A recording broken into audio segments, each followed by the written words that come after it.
Santo Tomás de Aquino, Suma Teológica, parte primera, cuestión 62.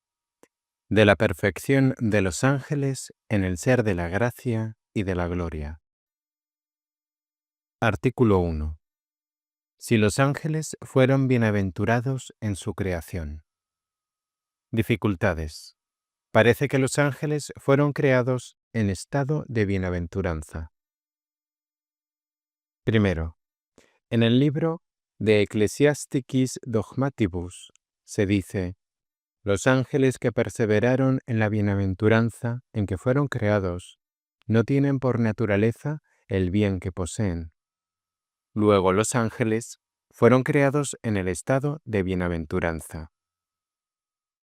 Segundo, la naturaleza angélica es más noble que la criatura corporal, pero la criatura corporal salió formada y perfecta desde el momento de su creación, y en ella la informidad no precedió a la formación con anterioridad de tiempo, sino sólo de naturaleza, como dice San Agustín.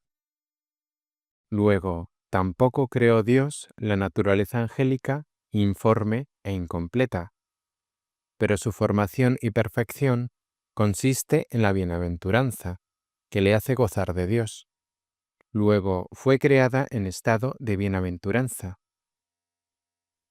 Tercero, según San Agustín, las cosas que se lee haber sido hechas con la obra de los 6 días fueron hechas simultáneamente, y en este caso es forzoso que aquellos 6 días hayan existido juntamente desde el principio de la creación de los seres.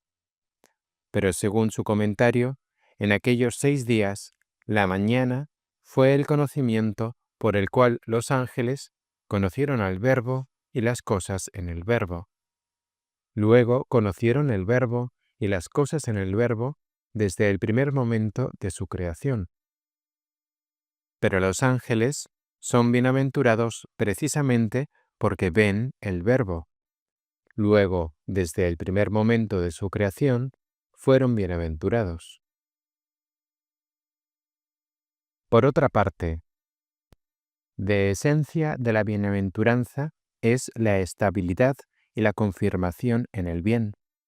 Pero los ángeles no fueron confirmados en el bien en el momento de haber sido creados, como lo demuestra la caída de algunos.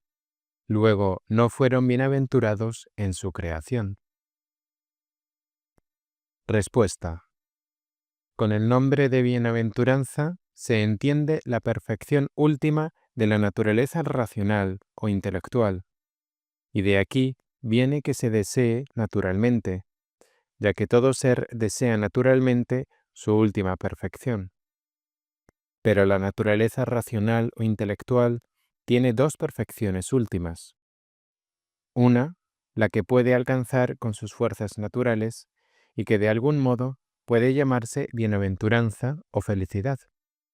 Y por esto dice Aristóteles que el acto más perfecto de la contemplación humana, por el cual se puede contemplar en esta vida el inteligible supremo, que es Dios, constituye la suprema felicidad del hombre. Mas, por encima de esta felicidad, hay otra que esperamos para más adelante, por la cual veremos a Dios tal cual es, y ésta, según hemos dicho, excede a las fuerzas naturales de todo entendimiento creado. Por consiguiente, se ha de decir que respecto a la primera bienaventuranza, o sea, a la que el ángel pudo alcanzar con las fuerzas de su naturaleza, fue creado bienaventurado, porque el ángel no adquiere esta perfección por medio de movimientos discursivos, como sucede al hombre, sino que, en virtud de la dignidad de su naturaleza, la tiene al momento, según hemos dicho. Pero la última bienaventuranza, la que excede a las fuerzas naturales, no la obtuvieron los ángeles desde el primer momento de su creación, porque no es cosa que pertenezca a la naturaleza, sino que es el fin de la naturaleza, por lo cual no debieron tenerla súbitamente desde el principio. Soluciones. Primero, en el texto alegado, la bienaventuranza se toma en el sentido de la perfección natural que tuvo el ángel en el estado de inocencia.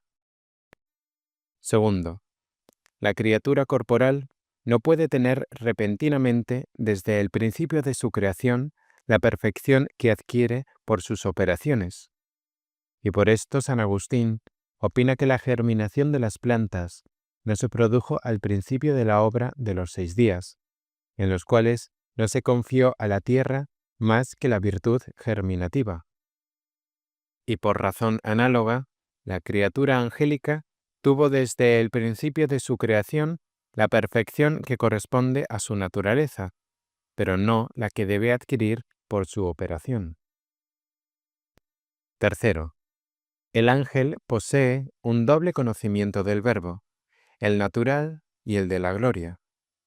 Con el natural conoce al Verbo por su imagen, reflejada en la propia naturaleza, y con el de la gloria conoce al Verbo por la esencia del Verbo. Conoce asimismo las cosas en el Verbo por uno y otro conocimiento, pero por el natural con conocimiento imperfecto, y en cambio por el de la gloria con conocimiento perfecto. Por consiguiente, el ángel tuvo el primer conocimiento de las cosas en el Verbo desde el principio de su creación, pero el segundo no lo tuvo hasta que fue, de hecho, bienaventurado por su conversión al bien. Y este es el propiamente llamado conocimiento matutino.